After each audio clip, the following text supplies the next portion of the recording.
Who was Vegapunk's ally? It's Miss Buckingham Stussy, which seemingly confirms my analysis from last week's chapter review was accurate, but more on that topic later in the video. Welcome back for a review of One Piece chapter 1072. If you're new to the channel, I post weekly One Piece chapter reviews, theory videos, and discussions, so if you're interested, please consider subscribing. And now getting into the discussion, on the cover of chapter 1072, we get another glimpse of the young MADS members at work, though we don't know how much time passed from their original formation. It seems Oda may be using the Vinsmoke cover arc as a substitute for a full-fledged MADS flashback, which I have to admit is a little bit disappointing. But I'm hoping he's simply fast-forwarding through some of the establishing events so that he can still spotlight some key moments through an actual on-panel flashback. While we can't glean much from this installment, I'm curious about the strange artificial devil fruit in Caesar's hands. The circular pattern on its surface matches both the smile fruit and the artificial fish fruit Vegapunk created, which seems to confirm this fruit is Mad's creation. But its design doesn't match any we've seen thus far, with two spiral stems and a black surface. In particular, the two spiral stems seem to resemble horns, giving this artificial fruit a sinister appearance, which makes me wonder what it could be and for whom it was created. It's worth noting that MADS hadn't yet been absorbed into the world government, so it could have been created for anyone. But perhaps given the focus of this week's chapter, it's the fruit now in Stussy's possession. The opening of chapter 1072 is accompanied by notes from Vegapunk's research, which describes successful creation of the world's first human clone, the identity of whom is revealed at the end of the chapter. But before we can get to that, the scene returns to Bonney and Stella racing through the labo phase as the former attempts to exact her vengeance. As a ruse, Bonney uses her devil fruit to turn into a child in order to elicit Vegapunk's sympathy, before striking back in a big way. From the scene, I think we're beginning to gain some insight into the mechanics of Bonney's power. She returns to infancy before progressing to her buff Bonney form, again described as a potential future. It seems Bonney can go backward to childhood and then forward to any number of potential futures from her past state. This seems analogous in a way to a stem cell returning to pluripotency before being redifferentiated. This would suggest Bonney couldn't transition directly from her normal adult form into her buff state. She can progress backward and forward through time, and while the past is fixed, her future states are variable. This could again indicate that the future Vegapunk anticipates is in flux, and thus his efforts could be intended to avert the darkest timeline. After turning Vegapunk into a child, Bonney says her devil fruit powers can only temporarily affect living things, which would seemingly include Bonney herself. Unless her power can be expanded in its awakened state, this seemingly eliminates the possibility Bonney is significantly older than she appears, or that her powers have been used to preserve the youth of others like the Five Elders. There must be other limits as well, since Bonney can't return living people to their pre-living state. As with all devil fruit, Haki reigns supreme, and I suspect this is due to the innate desire to live, regardless of the strength of a person's Haki. However, implicit in this statement is the possibility Bonney's power could be used to permanently age or de-age inanimate objects, and indeed we see her turn plastic back into a pool of oil in order to enter a room marked with Kuma's paw symbol. Such an ability dramatically increases the utility of Bonney's devil fruit, and immediately makes me wonder what role it could play in the narrative. One example that comes to mind, what if the Fourth Road Poneglyph was somehow destroyed? These strange monoliths appear to be indestructible, likely because they were forged by some special process imbued with the Haki of the Kozuki Elders. But if the one presently missing had somehow crumbled or turned into dust, in theory Bonney could return it to its pristine state. Inside the paw-marked room, Bonney discovers a sphere resembling the compressed pain Zoro absorbed back on Thriller Bark. We then see a flashback to a conversation between Vegapunk and Kuma sometime before the latter was turned into a cyborg. Vegapunk references the 21 grams experiment conducted by Duncan McDougal in 1907. The purpose of the study was to determine whether souls have physical weight, and McDougal's unverified conclusion was that 21 grams of mass lost at the time of expiration verify the soul has tangible physical mass, which seemingly evacuates the body when it shakes its mortal coil. Oda seems to have imported this concept wholesale, as Vegapunk cites an identical study conducted by a West Blue scientist, which seemingly verifies the existence of souls in the One Piece world. This isn't particularly surprising, but does continue the trend of Stella Vegapunk's fascination with concepts beyond the parameters of real-world science. Vegapunk asserts that Kuma's ability can give intangible sensations like pain physical form, which I suppose makes sense. Kuma is somehow externalizing the neural pathways which create these sensations in the brain. But even more interesting is the way Vegapunk proposes this power could be used, to extract and manifest memories in physical form. The implications of this scene are huge, as it begs the question exactly how Kuma's power could have been used not only in the modern era, but also in the distant past, particularly if this power was once awakened. Could the Paw Fruit be the means by which memories of the 100-Year Void were extracted and erased on a global scale? Could the memory of JoyBoy's adventures have been extracted and hidden away on Laughtail? Could Kuma's power be the means by which memories of the Void Century are shared on a global scale to inspire rebellion against the world government after the One Piece is rediscovered? There are many possibilities here worth considering, but the weight of memory cannot be overstated, both literally and metaphorically. Returning to the present on Egghead, as Bonney enters the paw-marked room, Vegapunk pleads with her not to proceed, first warning her that the sphere contains concentrated pain beyond her ability to bear. Simultaneous to this scene, we see Kuma climbing the red line amid a hail of cannon fire. Vegapunk warns Bonney that Kuma's extracted memories contain nothing but pain, and that he considers Kuma a good friend, again confirming that Kuma chose his own fate for yet to be revealed reasons. Most importantly, Vegapunk tells Bonney that he made a promise to keep Kuma's secret specifically from her, which implies that his tragic tale somehow involves Bonney directly. The best idea I've heard so far comes from a friend of mine who suggested that the Bonney we know may be a clone, implanted with memories, like a replicant from Blade Runner, and that the original died or is otherwise somehow more deeply connected to the world government. I think this could even explain her reputation as the Queen Dowager Connie in the Holy Land. Given what we know about the real Kuma, his motivation is likely to be in some way self-sacrificing, and I have to imagine that his return to Marijois is in some way meant to defend Bonney and facilitate Vegapunk's escape. Kuma told the Straw Hats that they would never meet again, which means he could be knowingly going to meet his end in the Holy Land. The question then is what's going to happen to his preserved memories. Will Bonney herself relive the traumatic events of her father's past, or will they instead be absorbed into Esper, Kuma's deficient Seraphim clone recently returned to Egghead by Cypherpole? On that note, the battle outside the Labo phase seems to be heating up, as the Seraphim have also infiltrated the Frontier Dome, alongside Lucci, Kaku, and Stussy. We still don't know who lowered the island's defenses, but Vegapunk asserts the Seraphim acted independently in seizing this opportunity to attack. As I suspected, Kaku has indeed awakened, and just like Lucci, features a collar of billowing black smoke, also fashioned into a beard of flames. Lilith, Edison, Sanji, and Frankie race to join Zoro and Brook in defending the Thousand Sunny, while Nami and Usopp remain by Shaka's side inside the lab. Interestingly, it seems Luffy, Jinbei, Chopper, Robin, and Pythagoras have all disappeared.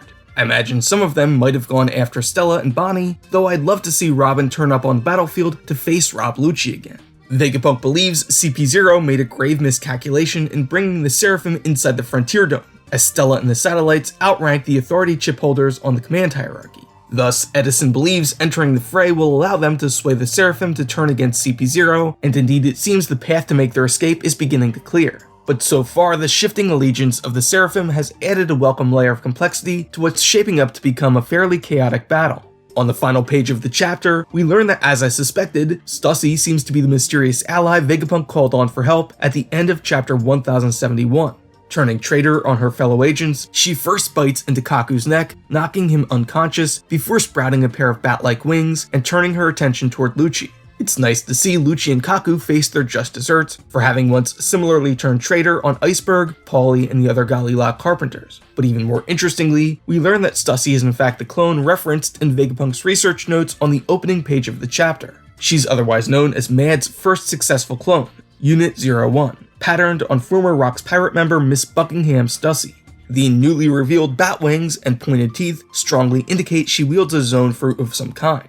A friend of mine suggested she possesses a mythical succubus model, which I think makes a lot of sense. In folklore, the succubi are supernatural monsters or demons which assume female form, fitting with Stussy's assumed persona as Emperor of the Underworld Pleasure District. But perhaps even more notably, the myth of Lilith, which originates from Kabbalah, used as the namesake for Vegapunk's evil clone, is directly tied to the succubus. That said, it seems Oda may also be drawing on vampire myths, as Stussy appears to drink Kaku's blood, perhaps explaining the source of her apparent perpetual youth. Even more interesting is the fact that Stussy was created from a former member of Rocks, which indicates Vegapunk and potentially even Luffy's father Dragon could have been involved in the incident on God Valey. The latter is something I suspected for some time, but Vegapunk's involvement adds an entirely new wrinkle to this already mysterious pivotal event. I previously suggested Shocky could have been the first mate of Rocks, which still seems like a distinct possibility. But given the power Stussy seems to wield, she could also be a clear contender for the role of second in command among the world's most infamous crew of pirates. But why was Stussy used as the basis for Vegapunk's cloning experiments? And how has she managed to infiltrate the world government so effectively? She was created by Mads at a time before Vegapunk joined the SSG, yet later became a member of Cypherpol. She bears the likeness of a notorious pirate, but was accepted into the ranks of not only the world government, but also the underworld. She even met Big Mom in person, who would have certainly recognized the face of a former crewmate. Her surname Buckingham is the first overt reference to the British monarchy in the series, derived from the royal residence Buckingham Palace, which is interesting, particularly given the lion heraldry used by the world nobles. Does this mean the original Stussy was once a noble herself, who renounced her position in favor of joining Vegapunk? In a sense, this could make her the dark version of Vivi, a princess turned pirate. Perhaps she's even the one who turns Vegapunk's attention toward God Valey in his bid to become the world king. This also begs the question what might have happened to the original Stussy, or Stussy Prime. It seems Miss Buckin, self-proclaimed lover of Whitebeard and mother of former warlord Edward Weevil, is a pretty good fit. She may have aged pretty severely over the past 38 years since God Valey, but her name, Miss Buckin, seems to be an abbreviated version of Miss Buckingham Stussy. This also lends more weight to the idea that Weevil, 35 years old, could indeed be a failed clone of Whitebeard. If so, Mad's motives in cloning former members of Rocks remains an important mystery. But even more significantly, begun the Clone War has. It certainly seems we're bound to witness the attack of the clones, or should I say, attack of the clone theories, precipitated by this revelation. Zoro is a clone of Ryuma, or Ushimaru. Tashigi is a clone of Kuina. Luffy is a clone of Roger, or JoyBoy. Blackbeard is a clone of Vegapunk, who is himself a clone of JoyBoy's Morganeer adversary. Rockstar is a clone of Rocks. Yamato is a clone of Kaido, or I guess Kozuki Oden. Shanks is a clone of Imu. As entertaining as it might be to consider some of these possibilities, I really don't think Oda is going to go overboard with secret clones running loose all over the world, as it would not only be lazy writing, but would also undermine one of the major running themes in the series, inherited will. Not to mention we've already known about cloning technology's existence in the One Piece world for quite some time. The original Pacifista, Germa 66's Renton Army, the Seraphim, and Vegapunk satellites to name a few examples. Which is to say, this isn't really big news on its own. In fact, the most interesting detail we can glean from this revelation is Vegapunk's perspective on the importance of these experiments. Vegapunk suggests the advent of cloning technology represents a major step toward world peace. While the Seraphim represent the pinnacle of Vegapunk's genetic research, his cloning experiments date back decades, beginning with Mads. He describes Stussy as fully human, indicating she has a mind and will entirely of her own, which is pretty evident if Miss Buckin is indeed Stussy Prime.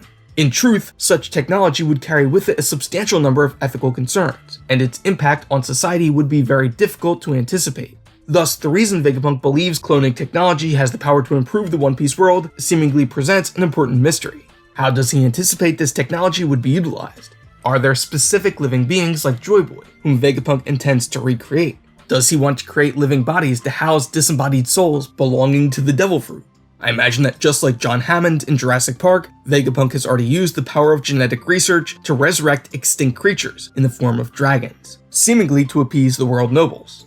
Perhaps inspired by the real-world Einstein, Vegapunk believes the advent of superweapons, taking the form of Seraphim, will act as a deterrent against armed conflict. Or perhaps most likely, he believes cloning could offer the potential for biological immortality, particularly when coupled with Kuma's ability to materialize and transfer memories and emotions. Vegapunk previously asserted his belief that abundant and free energy created from the undying flame could power a utopian society, devoid of armed conflict, and perhaps he similarly believes that quote-unquote solving the problem of death would further his quest for peace. I think this sentiment would fit with Vegapunk's already demonstrated cavalier attitude towards scientific innovation without consideration for the cost, and I further believe that this is something Vegapunk may need to reckon with before he can depart from Egghead. Oda is a nuanced writer, and thus I can't imagine Vegapunk's utopian ideals aren't going to be challenged in some way.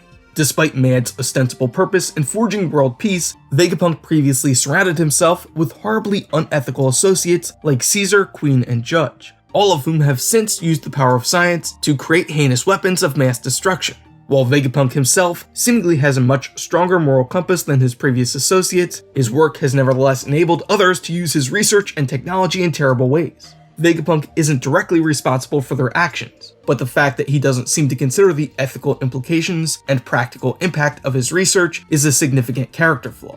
It seems to me Oda may be highlighting the stark contrast between the best of a person's ideals and the worst, often unintended consequences of their actions. In this case, the dichotomy of Vegapunk's good and evil sides seem to have taken tangible physical form as Shaka and Lilith respectively. Just as Judge, Caesar, and Queen perform their ghoulish experiments right under Vegapunk's nose as part of Mads, I suspect Vegapunk's own dark side may be responsible for committing similar atrocities, which may come to light when Kizaru at last arrives. On that note, now that things are looking up for Vegapunk and the Straw Hats, it seems it's now time for the other shoe to drop with the arrival of Admiral Kizaru and the Marine Fleet. The Seraphim may continue to oscillate between allies and enemies, and Kizaru's true intention may be to shield Vegapunk from CP0, in order to ensure he continues his work at behest of the world government, or more specifically the Marines. The repeated emphasis on the command hierarchy, however, raises a chilling possibility. As long as Vegapunk and his satellites remain on the battlefield, the Seraphim could be counted as allies, and now that Stussy has turned traitor, Cypherpole has effectively been neutralized. While the Marines certainly don't want Vegapunk to escape, and Kizaru represents a major obstacle for even awakened Gear 5 Luffy, they too lack the ability to issue direct commands to the beings Vegapunk asserts as the strongest in the history of the sea, which leads me to suspect Vegapunk's overconfidence could soon be subverted. Because although his satellites outrank everyone else on Egghead, he's still not at the top of the hierarchy. And as Vegapunk inches toward escape, the stakes of this situation for the world government are only going to escalate. Of course, Vegapunk's own evil side could take command of the Seraphim, but that's not the only twist I'm expecting. The Seraphim cannot receive orders via transponder, so what if one of the 5 elders descends on Egghead, intervening directly for the very first time in the series? I earlier suggested that facing Kizaru, Sentomaru, and the Pacifista again could be a great litmus test for the Straw Hats' growth at the start of the final saga, but moving forward, Oda also needs to maintain narrative tension. Not only could one of the elders irreversibly return the Seraphim to the world government's ranks, they could also demonstrate themselves to be in a class of power beyond anything we've seen thus far. Thus, even if the Straw Hats and Vegapunk manage to make their escape, this incident could serve as a Sabaody-type moment for the crew.